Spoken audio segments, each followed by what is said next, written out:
Hi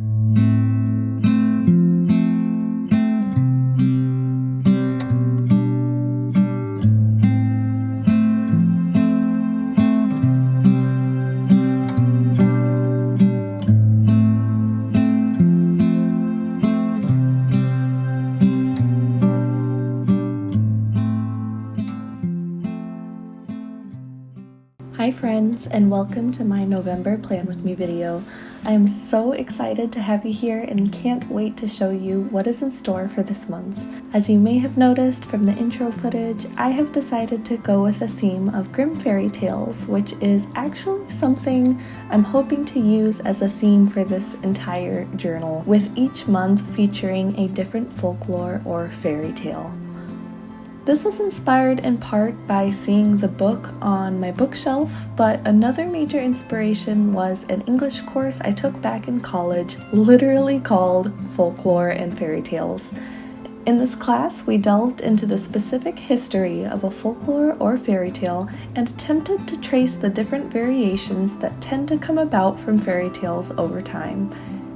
In that class, I decided to write a report on the adaptations of my absolute fairy tale, Little Red Riding Hood, which I'm so excited to say is the first fairy tale I've selected for this bullet journal. So throughout the month of November, it will function as both bullet journal and storytelling journey as I incorporate both scenes and quotes from the tale. The goal for this overall theme is to help me really dig into creating a collective work of arts encompassed throughout my bullet journal. For the longest time, I've wanted to try my hand at illustrating tales and stories, and this seemed like the perfect time to challenge myself and finally get my vision onto paper. For the first month, I've developed an index which will help me note the page that each month, or in this case fairy tale, begins, much like a traditional book featuring a collection of stories, but far more elaborate in this case. I've always loved the ornamental designs that seem to accompany very traditional books of fairy tales, and I think it really helps ingrain the visual of just how old some of these stories are. For example, Little Red Riding Hood goes back to the 17th century, which is just incredible because it's still so relevant in today's world, which is crazy. It's centuries old and still relevant. That is awesome, and that is why I love fairy tales. On the right side, I have decided to make Grandma's house the focal point of my November cover page, seeing as her home is the primary setting of where the majority of things take place. In the Grimm version, it is said the grandmother dwelt far away in the wood, half an hour's walk from the village. So I've decided to quote that at the bottom of the page and really make it feel like a picture book with the picture and the story kind of floating along at the bottom. Later throughout the story, it mentions Red Riding Hood talks to the wolf and tells him that her grandmother's home is deep in the forest under the cover of 4 oak trees. Now, oak trees are these very large trees with a bunch of contorted branches, and they can actually look quite creepy in the right context, which is kind of cool. But I've always envisioned the grandmother living deep within the forest surrounded by pine trees. So this is one of those artist liberty interpretations I've decided to make because they're the trees I'm most familiar with, seeing and growing up around the Pennsylvania forest area, especially the Grand Canyon. And in Japan, they were also very, very prevalent, and they just had these beautiful long trunks, and the tops were covered in greenery, and you could still get some sunlight in. So it had this nice balance of it could look really happy and homey or really creepy. As far as the process for this painting, I started off outlining the details of the home with a Winsor & Newton fine liner, and then dove straight in with muted brown and green watercolors. It's been a while since I used watercolors. I've been using gouache lately, and there was a good moment in the middle of this drawing, pretty much right here, where it definitely reached an ugly stage, and I could feel my brain not grasping how to make the picture in my brain come out on paper. Fortunately, I took a break, had a snack, and when I came back to the painting, everything seemed to fall into place, and it started to have a bit more of the depth that I was going for. I really like how this turned out, and it turned into a home that you could picture a single grandma living in, maybe going outside to sit on her front porch and take in the scenery, and definitely one of those places that needs grandma's touch in order for it to not feel like a creepy old cabin in the deep dark woods.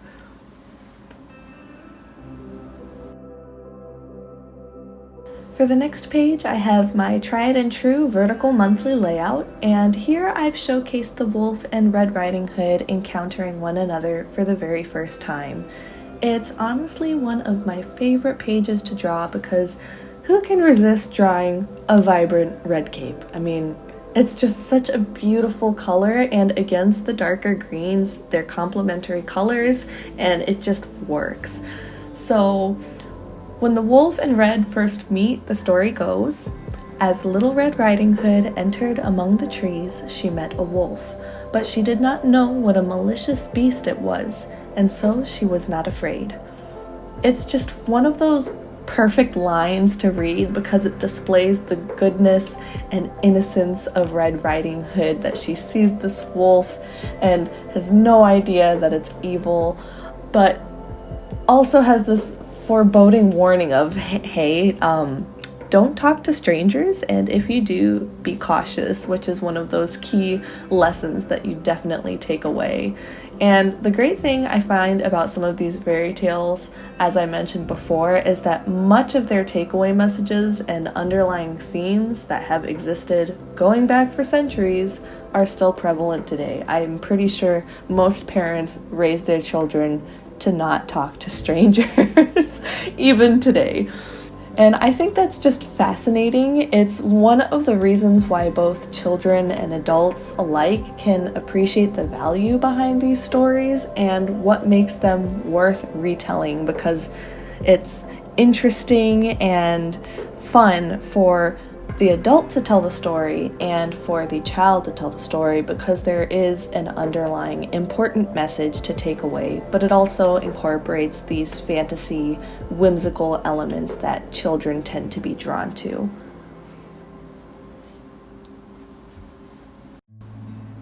On my final couple spreads for my monthly setup, I decided to slow down the pace of the story and focus on the forest flowers that are scattered along the forest floor as mentioned in the story. Here I'm making a Dutch door to lay out my finance, spending, Pentateuch tracking, and to-do list spreads that will have the flowers scattered below them. These are all spreads that tend to take up quite a bit of space in my journal, so I find having a good balance of incorporating the theme and maximizing space was difficult, but I think it worked out nicely. And of course, we have another quote from the story, this time quoting the wolf, who is saying to Little Red Riding Hood, "Just look at the beautiful flowers which grow around you. Why do you not look about you? I believe you don't hear how beautifully the birds sing. You walk on as if going to school and see how merry everything is around you in the forest." This entire quote is just so manipulative, and I absolutely love it because it's one of those situations where even when you're telling a child the quote and you've already told them that they're a wolf, you don't take away the context of those words as malicious. They don't sound like anything is harmful, but then you as the reader are just reading the story and you're like, no, the wolf is bad, he's gonna eat your grandma, don't do it. And off she goes to pick flowers and make a little bouquet for her grandma, and she dilly-dallies, and we all know what happens after that. But it's just, oh my gosh, reading that line is one of the huge messages that I just like. If I ever have kids, I'm just gonna be like, hey, you see this? See how it doesn't sound bad, but his intentions are evil, and you probably can't tell, but maybe if you had a little bit of social awareness, you could, and that could save you and your grandma. Let's do that. I think one of my favorite things about this fairy tale in particular is the number of lessons you can pull away from it, and depending on the variation you've read, the context can shift from light to very, very dark. I'm personally a fan of the original Charles Perrault version. He was the original French author, and I love dark endings that don't always have happy ever afters for the sake of children. That's just me, but in the Charles Perrault version, they both die. So I feel like that has a far more significant weight than always seeing the evil people, or in this case, the evil wolf, die. It's just not as realistic. The real world is far more like the Charles Perrault version, which is probably why I like it so much, because I'm definitely a realist, you guys. I'm a realist all the way.